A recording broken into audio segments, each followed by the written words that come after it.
Estamos iniciando mais um estudo do livro O Evangelho segundo o Espiritismo, capítulo 4, Ninguém poderá ver o reino de Deus se não nascer de novo, no item Ressurreição e Reencarnação. Hoje vamos estudar o parágrafo 10 e, como vocês podem ver, anexo a ele está o parágrafo 11.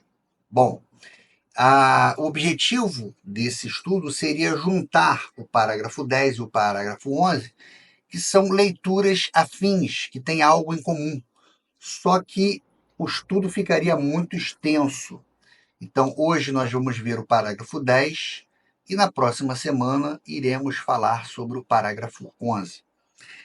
E nesse parágrafo 10, que ele é um texto de Mateus, capítulo 11, versículo 12 e 15, ele apresenta uma reflexão sobre a dinâmica de estabelecimento do reino dos céus a partir da atuação de João Batista. O texto postula que, desde o início de seu ministério até o presente momento da fala de Jesus, o reino dos céus tem sido objeto de uma investida vigorosa, sendo os indivíduos determinados e fervorosos aqueles que o alcançam. Essa característica, longe de ser uma novidade, é apresentada como algo já anunciado pelas profecias dos Antigos Testamentos e pela própria lei mosaica, indicando uma continuidade entre as expectativas pretéritas e a realidade presente. Em um ponto crucial, Jesus identifica João Batista como a figura profética de Elias, cuja vinda antecederia a do Messias, convidando-o à compreensão dessa conexão para aqueles capazes de discerni-la. A passagem encerra com uma exortação à atenção e ao entendimento por parte daqueles que possuem capacidade de ouvir e internalizar a mensagem transmitida. Então é isso. Vamos iniciar o nosso estudo, que tem muita coisa legal para que a gente possa aprender.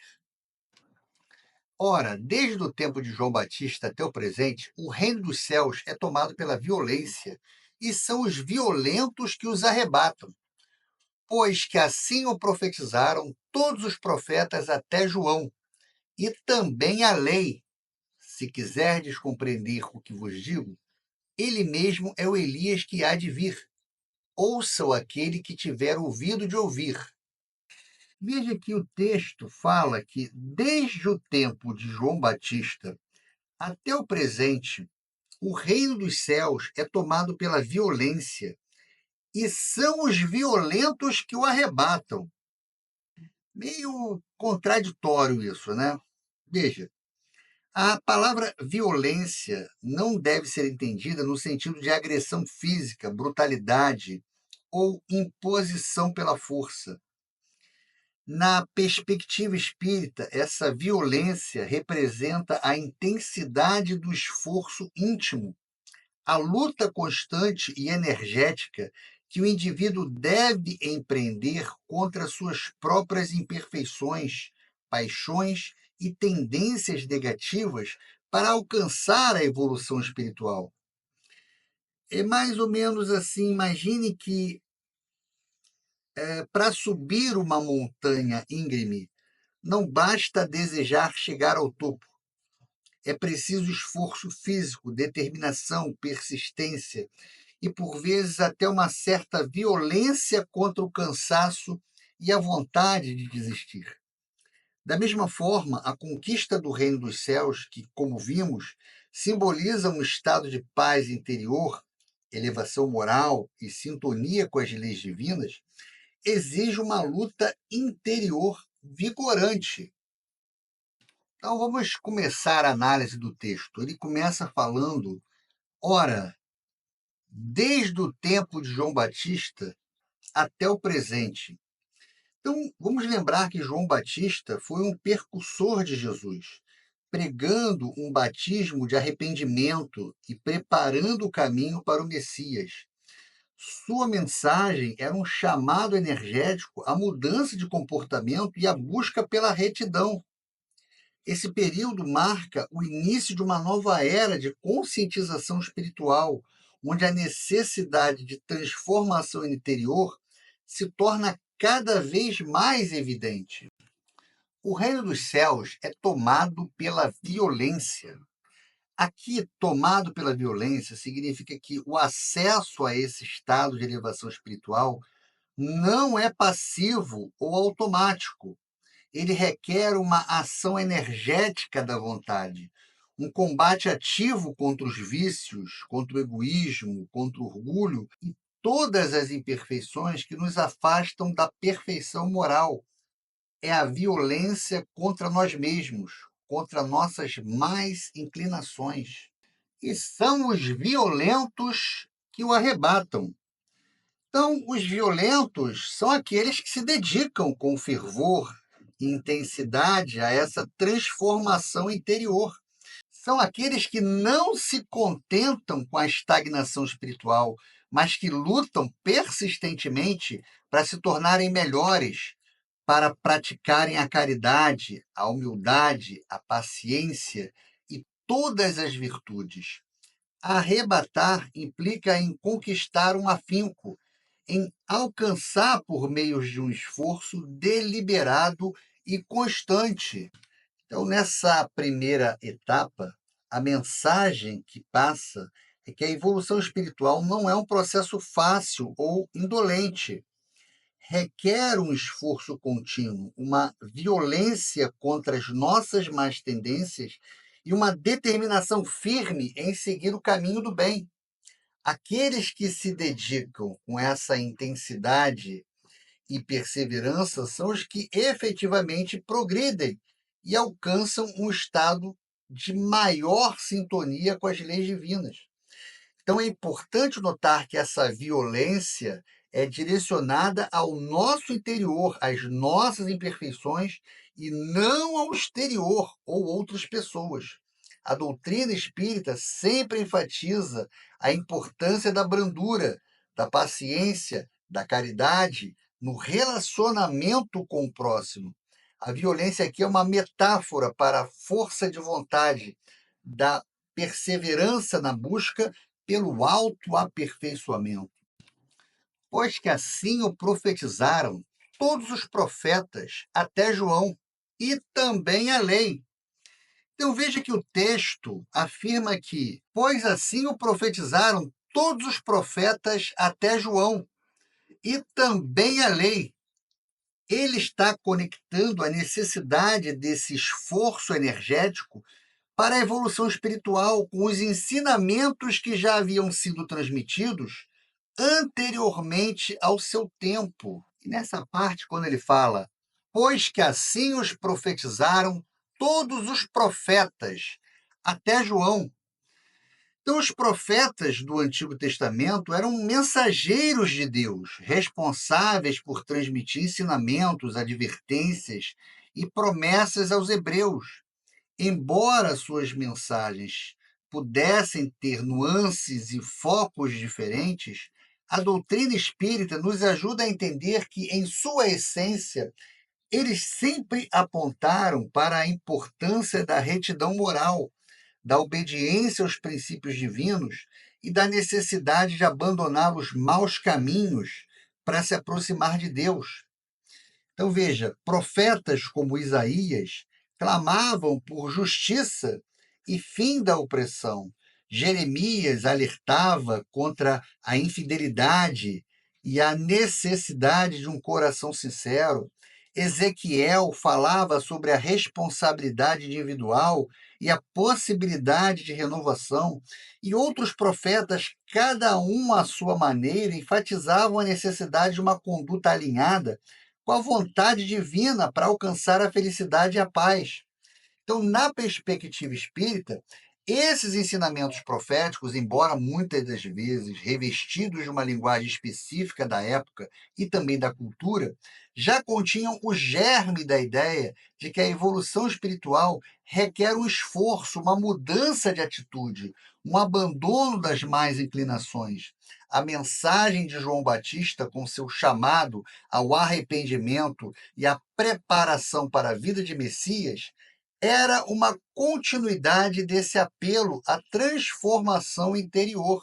E também a lei, ou seja, aqui se refere principalmente à lei mosaica, o conjunto de leis e mandamentos entregues a Moisés. Embora a lei mosaica contivesse muitas prescrições rituais e sociais específicas para o povo hebreu da época, a doutrina espírita nos ensina que, por trás dessas normas, havia princípios morais universais. Os Dez Mandamentos, por exemplo, são um código de conduta fundamental que exige respeito a Deus e ao próximo, abstinência de atos prejudiciais e a busca pela honestidade. Mesmo as leis que pareciam mais rigorosas em seu contexto histórico, visavam a ordem social. Em última instância, o desenvolvimento de um senso de responsabilidade e justiça. Mais uma vez, a violência implícita na lei antiga, como mencionado anteriormente, estava mais relacionada à severidade das punições e à necessidade de uma obediência estrita para a manutenção da ordem e a conquista da terra prometida terrena. No entanto, a doutrina espírita esclarece que essa terra prometida também pode ser interpretada simbolicamente como um estado de maior felicidade e progresso espiritual que vai exigir um esforço para seguir as leis divinas. Se quiserdes compreender o que vos digo, ele mesmo é o Elias que há de vir. Ouça-o aquele que tiver ouvidos de ouvir. Então, veja, vamos desmembrar essa parte para um melhor entendimento.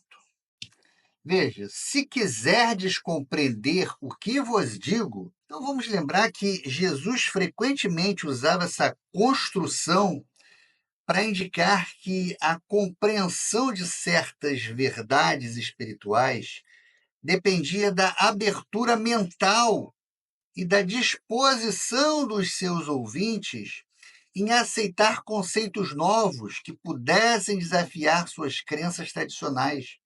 Ele sabia que nem todos estavam prontos para entender a profundidade de seus ensinamentos, especialmente aqueles relacionados à pluralidade das existências.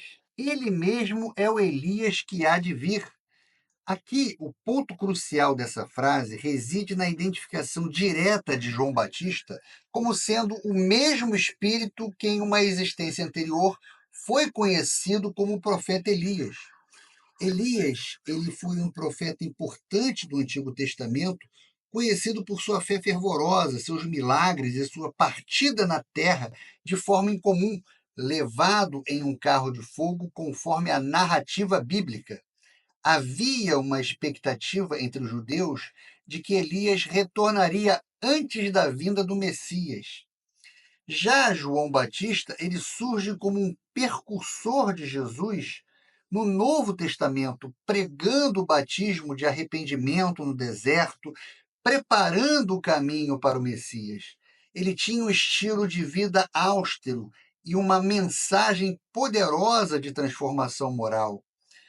Veja que, ao afirmar categoricamente, ele mesmo é o Elias que há de vir, o texto está revelando que a promessa do retorno de Elias se cumpriu na pessoa de João Batista. Não se trata de uma semelhança de missão ou de espírito figurativo, mas de mesma individualidade espiritual que experimentou duas existências terrenas distintas. Então, é importante que a gente perceba que, para a doutrina espírita, essa declaração é uma evidência clara e inequívoca do princípio da reencarnação. O espírito é imortal e sobrevive à morte do corpo físico. Elias viveu antes de João Batista e, após a sua experiência terrena como Elias, retornou em um novo corpo, como João. A evolução espiritual se dá através de múltiplas existências. O espírito aprende e progride em diferentes encarnações, vivenciando diversas experiências e oportunidades de aprendizado. Há uma continuidade da individualidade, apesar de mudar de corpo e de nome, a essência do ser, o eu espiritual, permanece o mesmo ao longo das suas diversas vidas. Ouça-o aquele que tiver ouvidos de ouvir. Então veja que ele já começa com um verbo no imperativo. Ouça-o. Uma coisa meio que para chamar a atenção. Não se trata apenas de escutar com os ouvidos físicos as palavras proferidas, mas de prestar atenção com a mente e com o coração aos conteúdos da mensagem.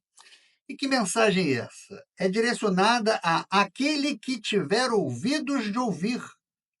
Então, esta é a parte mais crucial e simbólica da frase. E ela não está se referindo à capacidade física da audição, pois todos os presentes provavelmente o ouviam fisicamente.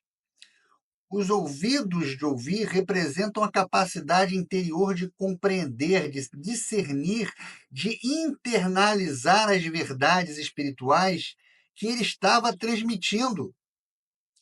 Então, a doutrina espírita, ela vai nos ensinar que a compreensão das verdades espirituais não depende apenas da inteligência intelectual, mas principalmente do desenvolvimento moral e da abertura do coração. Ter ouvidos de ouvir implica o quê? Maturidade espiritual.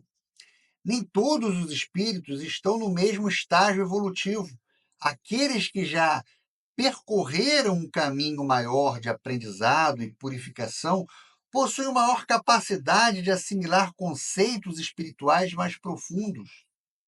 Implica em humildade e ausência de preconceitos, porque para realmente ouvir é preciso despir-se de ideias preconcebidas, de dogmas inflexíveis, de orgulhos intelectuais que podem impedir a aceitação de novas verdades.